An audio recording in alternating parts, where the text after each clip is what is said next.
before there was light, before there was form, before even time began to count the beats of the stars. There was only the deep, infinite dark. The Egyptians called it Nun, the primordial ocean of potential, a vast sea of formless possibility, where no thing yet had name, shape, or meaning.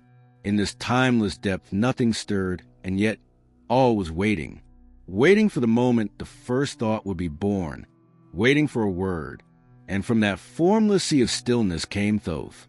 Thoth was not born as humans are born. He did not come from the womb of a mother or the breath of a father. He came from consciousness itself, a self-created God, a spark of intelligence rising from the heart of mystery. In the silence of none, he emerged not as flesh but as a presence, a principle, the very force of mind, awakened and alive. He was the first voice, the first reason, the first order to rise from chaos. Some myths say he came into being at the moment the universe first desired to understand itself. Others tell that he was born from the lips of Ra, the sun god, as a word spoken at the beginning of time, a divine sound, forming itself into a god of wisdom, clarity, and speech. As if creation itself needed a thinker, a scribe, a witness, Thoth appeared with the crescent moon upon his brow and the ibis, his sacred bird, at his side. The ibis, with its long curved beak, was seen as a symbol of precision, balance, and sacred geometry, just like Thoth's own nature. Every line exact, every pattern meaningful. He was both bird and man, spirit and mind, seen sometimes with the head of an ibis, other times as a baboon, another sacred animal in Egypt linked to clarity and language.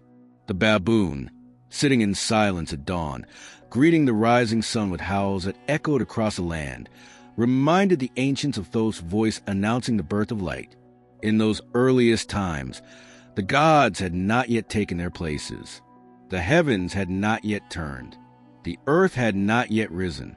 But Thoth was already present, watching, writing, thinking.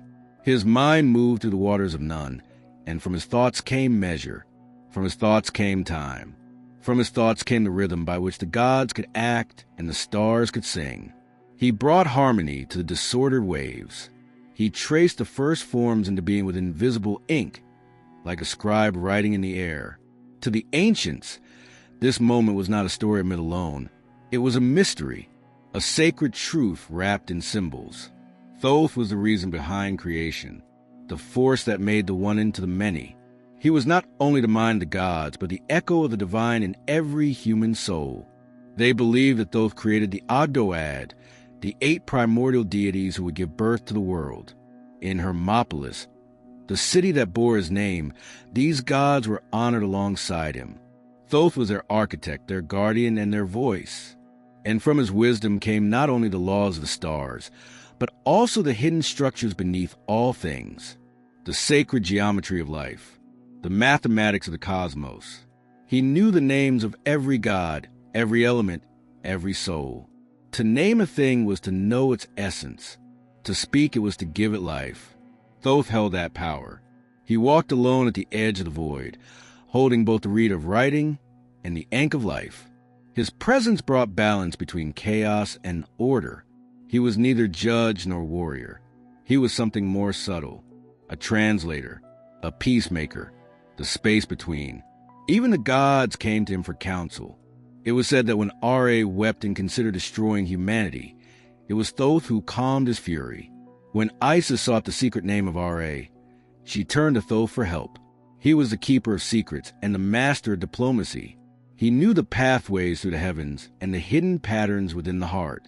As the world began to take shape, earth rising from the waters, sky arching above, stars spinning in their courses, Thoth remained the silent architect behind it all. Unseen, perhaps, but always present. To the people of Kemet, the black land of Egypt, Thoth was not just a god of scribes or magic. He was a memory of the universe, the deep intelligence behind every miracle, the reason things made sense, the logic behind beauty, the pattern behind power. His temples rose along the Nile, filled with scrolls, chants, and the scent of burning incense. There, Priests studied under his gaze, hoping to glimpse even a fraction of his wisdom. They believed that the world itself was a book written by Thoth, a living manuscript, unfolding in time. And though he came from the waters of chaos, he did not seek to destroy it. Thoth honored the darkness, for without it, there could be no contrast, no light, no form, no knowledge. He was not a god of war, but of awareness, a god who whispered instead of shouted, a guide who watched from the shadows. In him was the balance between knowing and mystery, between structure and freedom, the ibis on the riverbank, the moon in the night sky, the first word in the silence. This was Thoth's beginning, not as a baby god, not as a creature flesh, but as the voice of creation, the mind made divine, the watcher in the deep. And from that first spark, the story unfolds. After the first light broke through the silence, and the gods took their places in the heavens and upon the earth, a deeper question arose. How would this new world stay in balance? How would the stars remain in their orbits, the Nile flood in season, and the hearts of men stay aligned with the sacred order? The answer was Ma'at. Ma'at was more than a goddess. She was the principle of truth, justice, balance, and harmony. She was the very foundation of existence, the invisible law holding the cosmos together.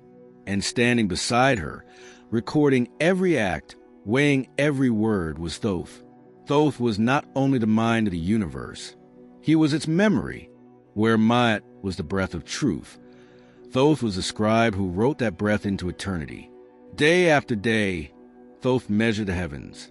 He charted the stars and watched the planets. He gave names to constellations and assigned meaning to their cycles. He created the calendar, tracking the rhythm of the sun and moon, ensuring the earth moved with sacred timing. It was Thoth who taught the gods how to keep time. The ancient Egyptians believed that without Ma'at, the world would fall into Isfet, chaos, injustice, and darkness. And it was Thoth's role to protect Ma'at through divine record-keeping. He inscribed every moment of balance, every act of alignment, every deed that reflected truth. No god or mortal could escape his gaze. He watched not with judgment, but with understanding. Thoth saw all perspectives, knowing that truth often lives between opposites. He honored both the seen and unseen. In this way, he was not only the enforcer of Ma'at, but its interpreter. His scrolls were eternal in the Hall of Records, deep in the celestial realms. It was said that Thoth's writings contained every word ever spoken, every secret ever kept. He wrote not in ink alone, but in energy, in frequency, in soul. The priests of Egypt believed that their entire civilization was kept alive by the grace of Ma'at and the writings of Thoth. Without truth and balance, even the mightiest pharaoh would fall. And so, every temple, every court, every ritual honored both principles. One divine witness. To walk in Ma'at was to walk in truth. To speak Ma'at was to speak clearly without pride or deceit. To act in Ma'at was to serve the good of the whole, not just the self. And Thoth recorded it all. He kept the ledgers of the gods, the archives of kings, and the secrets of the stars. His writings were used to guide the dead through the afterlife, to instruct the living, and to shape the destiny of empires. He was a divine historian, the eternal memory of the world. But he did not write for praise. He wrote for balance. Even Ra, the great sun god, trusted Thoth above all. It was Thoth who kept the divine calendar that dictated when rituals should be performed. It was Thoth who helped balance the cycles of day and night, light and shadow, action and rest. And when the gods themselves argued or fell into conflict, it was Thoth who brought resolution. He could see the higher truth behind surface tensions. He reminded them of Ma'at. He reminded them of purpose. In this way, Thoth was not only a scribe, but a peacemaker. His words did not only record, they healed. His scrolls were not just documents, they were spells. Every glyph held intention. Every symbol held power. He knew that language was a tool by which creation could be shaped and reshaped. In human temples, scribes would gather under Thoth's gaze, praying before writing. They believed that only with his blessing could a text be true, and only with truth could it endure. In a land where the spoken and written word had magical force, this was no small matter. Even the simple act of writing was sacred. It was an echo of Thoth's first act, the moment he wrote the universe into being from silence. Every scroll, every inscription, every sacred text was a continuation of that divine action. And yet, for all his power, Thoth remained humble. He served Ma'at, not ego. He aligned with the balance of things, not the force of will. In him, knowledge was not a weapon, it was a light. The Egyptians honored him not only for his wisdom, but for his fairness. He listened to all sides. He saw the heart of a situation, not just the surface. He was impartial, precise, and compassionate. A divine witness who recorded without distortion. That is why, even in the underworld, it was Thoth who played the central role in the weighing of the heart. He did not judge, but he wrote. He observed. He ensured that the truth of the soul was honored. In this, he shows us something essential. That wisdom is not just about knowing. It is about remembering. Remembering who we are. Remembering what is right. Remembering the path of balance. In our world today, where truth is often bent and memory fades, Thoth's example stands as a guide. He reminds us to see clearly, to speak with care, to live in alignment with something greater. The divine record keeper is still writing, not just in the stars or in temples, but in every moment we choose truth over fear, harmony over conflict, and clarity over confusion. To live in Ma'at is to walk with Thoth. Long before paper, before books, before libraries or classrooms, the gift of writing did not belong to humanity. It was divine, a sacred thread between the worlds of gods and men. And it was Thoth who wove that thread. He did not just create writing. He created the very concept of expression. He gave voice to the unspoken, shape to the invisible. He pulled the raw thoughts of the divine mind into signs, sounds, and symbols that could last beyond a single breath. To the ancient Egyptians, writing was not just a tool. It was a miracle. They believed the gods spoke in pictures. The hieroglyphs, the sacred carvings on temple walls, tombs, and scrolls, were not mere letters. They were alive. Each one held power. Each symbol carried layers of meaning, vibration, and magic. And behind them all stood Thoth. He was the inventor of the Medu Neter, the words of the gods. These were not everyday marks for keeping lists or counting grain. These were divine glyphs that echoed the structure of the universe. When a priest or scribe wrote a name, an offering, a prayer, they were shaping reality. They were joining in the act of creation. This is why every sacred inscription began with invocation, with reverence, with the presence of Thoth. But Thoth's gift did not stop with letters. He gave humanity language itself. He separated noise from meaning, sound from silence. He taught the first priests how to speak the words that opened the heavens. He showed how tone and rhythm could carry energy. He shaped the first chants, the first songs, the first uttered spells. Magic, in Egypt, was known as Heka. It was the power of divine speech to bring about change in the world, and Thoth was its master. He understood that every living thing had a name, and to know that name was to hold its essence. To speak it with clarity and purpose was to awaken its power. Whether calling down the protection of a god, healing a wound, or guiding a soul through the afterlife, Heka was always spoken, and the words were always drawn from Thoth's wisdom. In this way, he was not just a god of writing, he was the architect of magical language, the grammar of the spirit. His spells filled the temples. His prayers filled the tombs. His formulas were etched into stone and whispered into the ears of statues. The Book of the Dead, the coffin texts, the pyramid texts, all these sacred writings trace their origin to Thoth. He was the author behind the veil, the silent hand behind the voice of eternity. In the House of Life, the sacred libraries of Egypt, scrolls were kept under lock and key. They were not for the curious. They were for the prepared. Only the initiated could study the deepest mysteries, and even then, only with great discipline. For knowledge was power, and power if misused, became imbalanced. It was said that in these houses were the books of Thoth, texts so powerful they could move the stars, command the spirits, or open the gates of the underworld. Legends tell of seekers who searched for these scrolls, some driven by wisdom, others by pride. But all who found them without reverence paid the price. Thoth's magic was not meant for control. It was meant for harmony. He taught that the spoken word should bring healing, that writing should preserve truth, that magic should restore balance, not bend it. Every act of communication then became sacred. To speak without intention was to waste divine breath. To write without honor was to insult the gods. To use spells for personal gain was to invite destruction. In Thoth's world, wisdom was a living current, flowing from the divine mind into language, from language into form, and from form into the world. He also guided the hearts of those who sought knowledge for its own sake. Scribes, philosophers, healers, astronomers, poets, all those who lived by thought and word were under his care. His presence was felt in every classroom, every scroll, every study by candlelight. Students would place his image on their desks. Temples would offer to him before beginning their work. Even those who questioned the old gods kept a place in their hearts for Thoth, for he was not about belief, he was about understanding. His symbols, the crescent moon, the ibis, the stylus, the scroll, became signs of learning, of clarity, of sacred memory. Through him, the Egyptians saw that language was not a human invention.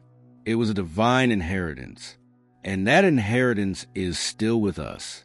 Every time we write a word, we echo Thoth's first writing in the stars. Every time we speak with purpose, we draw from his wisdom. Every chant, prayer, poem, or whispered truth carries the breath of his magic. Even in the modern world, his influence lingers. The alphabet we use, the books we read, the knowledge we pass on, all these are branches from his tree. We may not call his name, but we live in the house he built. Thoth reminds us that knowledge is not static. It is alive. It moves. It grows. And when spoken with care, it can awaken worlds. He is not only the scribe of the gods. He is a living bridge between thought and reality, between intention and action, between the eternal and the everyday. To speak with purpose, to write with truth, to use words to heal, teach, and create, that is to walk in his light. In the blazing heart of the sky, R.A. sailed each day in his golden boat, casting light and heat upon the world. He was the sun, the eye of creation, the king of gods, the force of action and life. But even the sun must set. Even light needs rest. And when day falls into night, it is not darkness alone that rises. It is the moon, and with it, Thoth. While R.A. ruled the day, Thoth guided the night. He was a silver counterbalance to the golden blaze, a quieter power, a presence not of fire, but of reflection. The Egyptians saw him in the waxing and waning moon, the changing face of time itself. They called him Jehudi, and they knew him as the one who measured all things, the bringer of order to the heavens. To them, the moon was not merely a light in the sky. It was a sacred clock, a mirror of time, a teacher of cycles. And Thoth, its guardian, was the one who counted the nights, the months, the seasons, and the ages. In the temples of ancient Kemet, priests would watch the moon's path with reverence, recording its phases as signs from the divine. New moons marked beginnings. Full moons illuminated insight. Each shift in light was part of a deeper rhythm, a cosmic music, a divine heartbeat. Thoth was its composer. Legend tells us that the moon was once shattered, and Thoth restored it piece by piece. He gathered its fragments, reassembled them, and from its restoration, created the 360-day year. He added 5 extra days, known as the epigomenal days, to allow time for the birth of the gods. Without this sacred addition, the world could not hold its divine children. This story reminds us that Thoth was not only a god of wisdom, but a master of time. He understood that true order is not static. It breathes. It expands and contracts. Like the moon, where R.A. burned with constant force, Thoth glowed with subtle grace. The moon changes, but it always returns. It hides, then reveals. It disappears, then shines again. This pattern made Thoth the patron of transformation, of hidden journeys, of death and rebirth. Those who sought inner knowledge turned to him under moonlight. They believed his presence was strongest in the night. When the world quieted and shadows grew long, Thoth moved freely, whispering insights, guiding dreams, marking time in silence. In this role, he became a guide to the darkness, not to escape it, but to understand it. He was present in the sacred rites held after sunset, in the chants of night priests, in the prayers of travelers walking beneath the stars, and in the hearts of those who search for truth within. The moon also became a symbol of purity and clarity. Just as it reflects the light of the sun, Thoth reflected the light of Ra, not with heat or blinding force, but with cool intelligence. He did not overpower. He revealed. He showed what lay hidden in shadow. Even in his appearance, Thoth's lunar aspect was clear. The crescent moon often crowned his head, a sign of his rule over the night sky. And the ibis, his sacred bird, was often seen along the Nile by moonlight, silent, poised, and wise. Thoth taught that night was not a time to fear. It was a time to listen, to reflect, to prepare. In a world ruled by cycles, flood and harvest, birth and death, light and dark, he was a God who reminded people that every phase has purpose. That decline leads to renewal. That loss holds a seed of return. And so, as Ra traveled across the sky, Thoth moved beneath it, recording the dance of stars, balancing the fire with water, the sun with moon, the shout with whisper. In this divine partnership, the world found harmony. Even the ancient calendars bore his mark. Thoth governed not only the phases of the moon, but the sacred timing of rituals. He knew when to sow and when to reap, when to begin and when to wait. His lunar wisdom helped shape the spiritual and agricultural lives of Egypt. He was also linked to fertility, for the moon was tied to the rhythms of women and the cycles of creation. Some temples even honored Thoth as a midwife god, one who helped bring forth not just children, but new ideas, new paths, new lives. When initiates entered the mysteries, it was under his sign. When scribes began a new scroll, they prayed to him.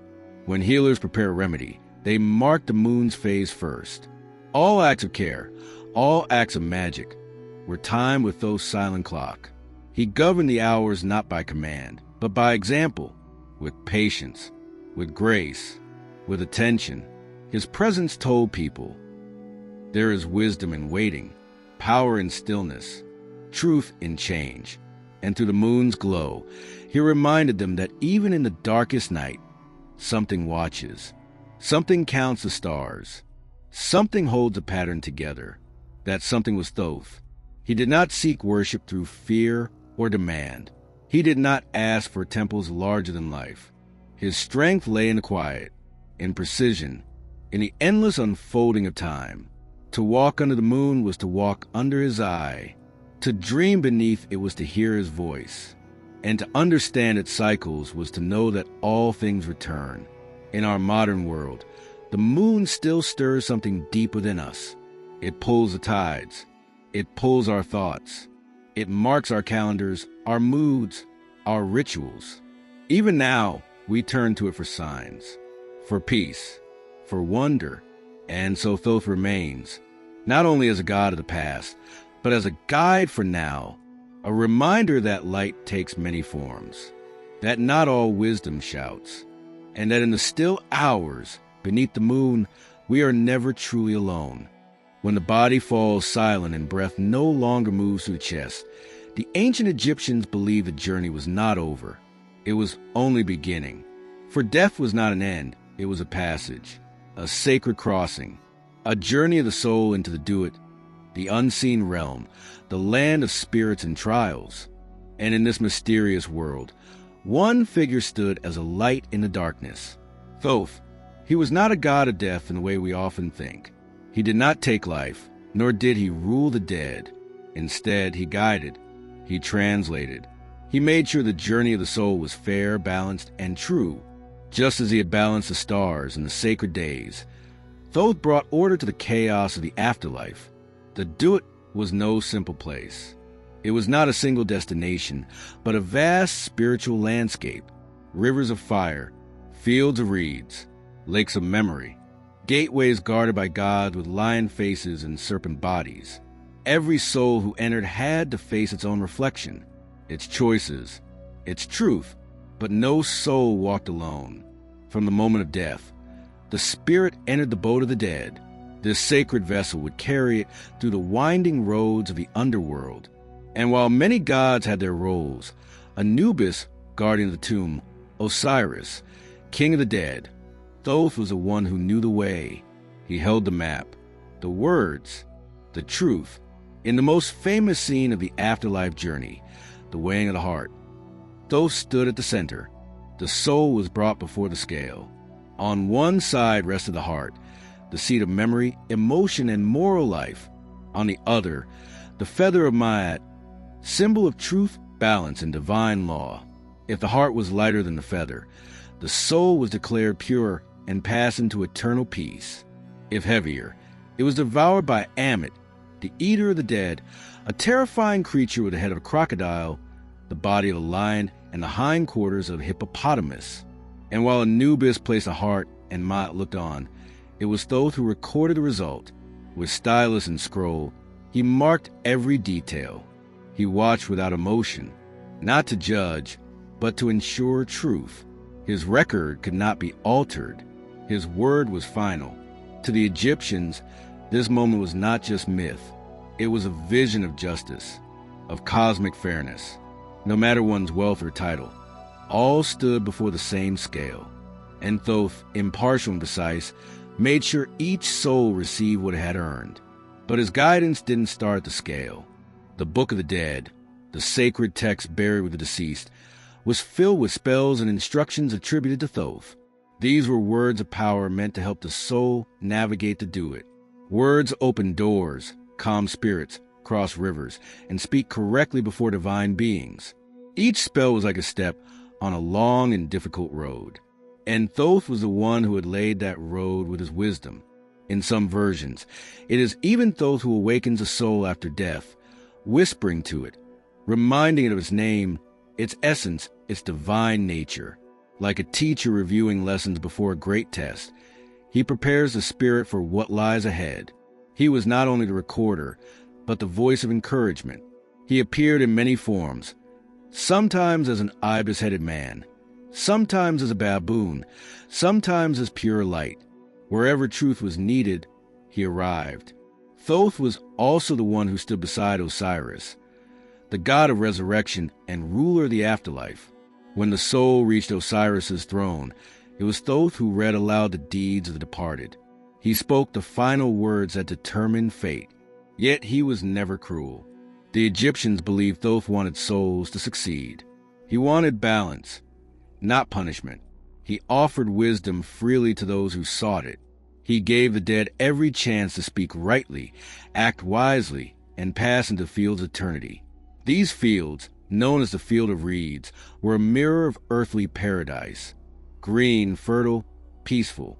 A place where the soul could live forever in harmony, farming without toil, rejoicing with loved ones, resting beneath the stars. This was the reward for a heart in balance. And Thoth helped open that gate. His spells, his timing, his careful record-keeping. These are the threads that tied this world to the next. Without him, the soul might lose its way. With him, it could find home. But his presence in the Duat also spoke to something deeper. That even in death, the mind continues. That awareness is not lost. That truth matters beyond the body. Thoth reminds us that how we live shapes where we go. That every act is written, every word remembered, every choice part of a larger pattern. He teaches that we are not judged by gods angry or jealous, but by the balance within our own hearts. In the modern world, we often avoid thoughts of death. We fear it. We run from it. But the ancients saw it differently. They saw death as a continuation, a step through a door, and Thoth was the key to that door. He still speaks through the old texts, the temple walls, the symbols carved into stone. He still whispers through dreams and visions, through moments of deep reflection. He is the voice that says, "Be clear, be fair, be balanced. And when your time comes, you will not be alone. Thoth will be there, with his scroll, with his pen, with his knowing eyes, recording, guiding, honoring the truth of your journey." As the sun of ancient Egypt began to set, and the sand slowly buried temples, statues, and scrolls, the name of Thoth did not vanish. It transformed. His wisdom crossed borders and languages. His spirit moved through time like the moon across the sky. And in the centuries that followed, Thoth was reborn, not just as a god, but as a legend. He became known as Hermes Trismegistus, Hermes the thrice great. This merging of Thoth with the Greek god Hermes happened during the Greco-Egyptian period, when the two cultures came together in the city of Alexandria. To the Greeks, Hermes was already a god of knowledge, language, and magic, and when they encountered Thoth, they saw a reflection of their own deity, only older, deeper, and more mysterious. So they fused them, and from this union was born the Hermetic tradition. The writings attributed to Hermes Trismegistus began to appear. Texts like the Corpus Hermeticum, the Asclepius, and the legendary Emerald Tablet. These works claim to carry the teachings of Thoth Hermes, passed down through sages and initiates. But these were not dry philosophies.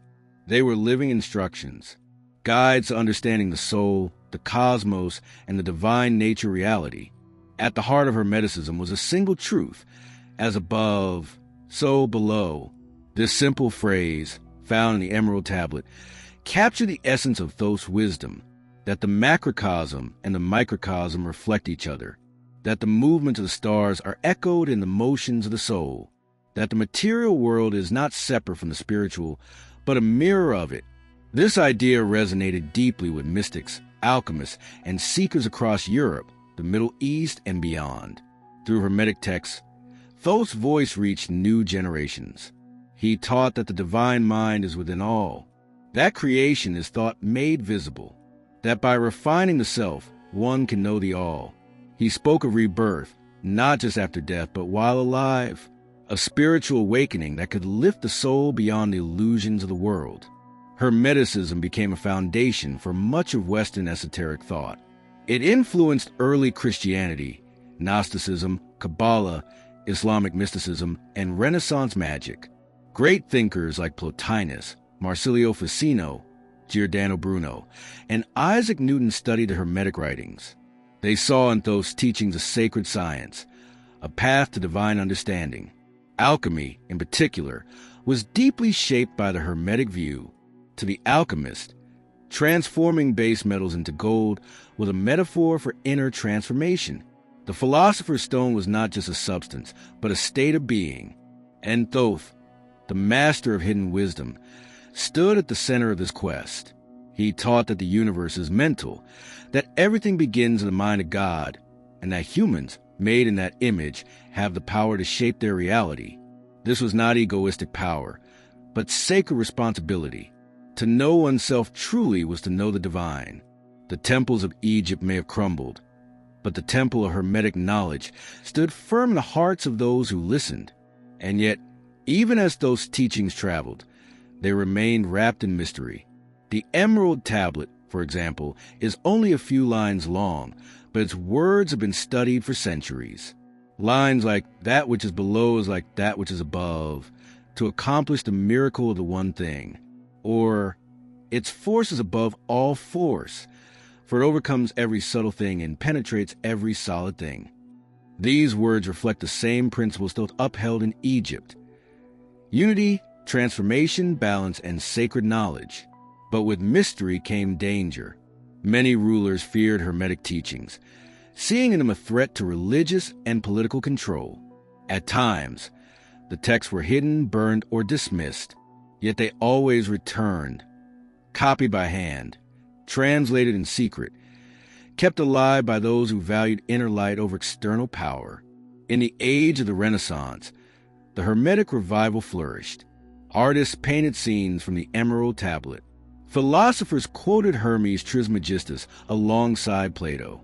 Secret societies formed to protect and explore his wisdom, the Rosicrucians, the Freemasons, and others.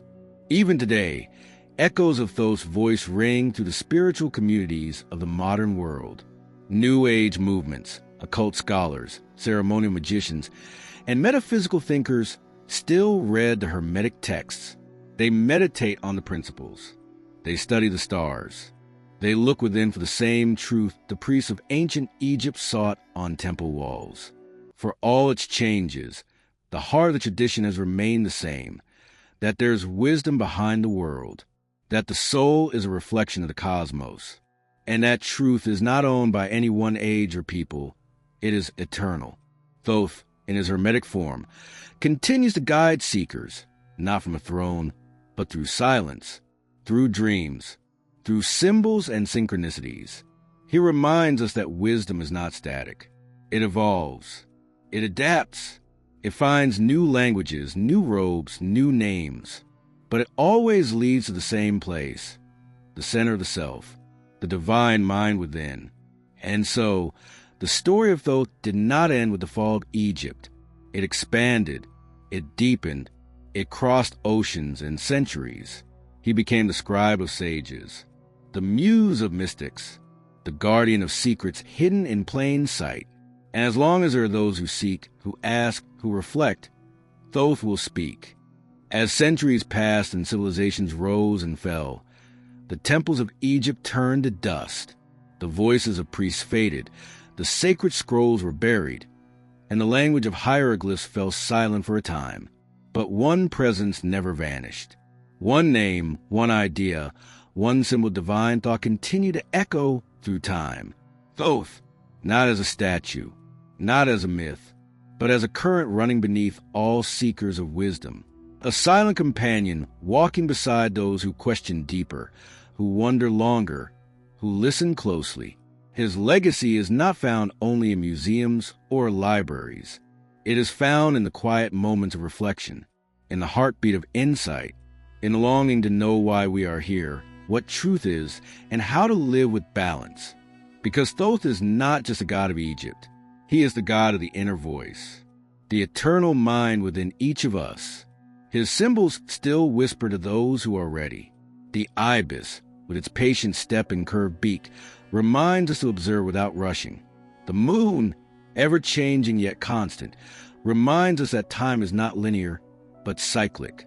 The writing, reed, and scroll remind us that every moment is a record, every thought a part of something larger. Thoth's teachings were never meant to stay in stone.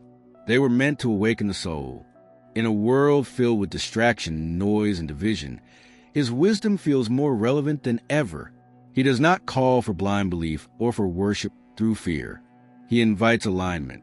He calls us to remember that truth is sacred, that words matter, that knowledge is not about possession, but about transformation.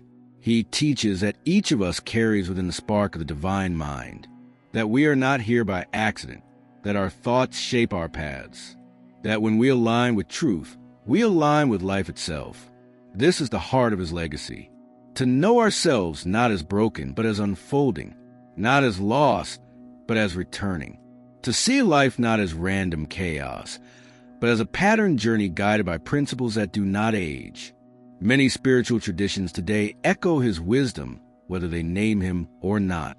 Mindfulness meditation, sacred geometry, the study of vibration, conscious speech, the respect for cycles. All of these are modern expressions of ancient truths that Thoth once carried. They are his fingerprints left across time. When someone seeks to heal through energy, to study the stars, to write with depth, or to speak with care, they walk in his light. When someone sits in silence to understand rather than to control, they listen to his voice. Thoth is not gone. He never needed a temple of stone. His temple is built of awareness. Some feel him in dreams. Some find him in books. Some see him in synchronicities that defy logic. A repeated number, a sudden insight, a whisper in meditation. These are not coincidences. These are invitations. He does not demand. He waits for us to stop chasing shadows and start seeking essence, waits for us to trade noise for signal, fear for clarity, division for balance. His image still appears in modern decks of tarot, in the figure of the magician, the one who knows how to channel heaven to earth.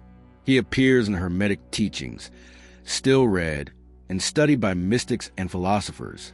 He shows up in art, music, poetry, anywhere the mind reaches for the sacred. And beyond the outer forms, he lives in the inner voice that asks us to be honest with ourselves, to think before we speak, to learn before we judge, to see with both logic and intuition. In this way, Thoth is not a god of the past. He is a presence for now. He walks with those who seek not just to believe, but to understand, not just to memorize, but to embody. He guides those who value truth over comfort, depth over distraction, harmony over force. His message is simple, yet eternal. Every word you speak shapes your world. Every thought you carry leaves an imprint. Every act aligned with balance becomes sacred. To honor Thoth is not only to light candles or recite old prayers. It is to live with intention, to speak with integrity, to learn with humility, to create with consciousness. In the end, the greatest offer we can give him is to become what he represents.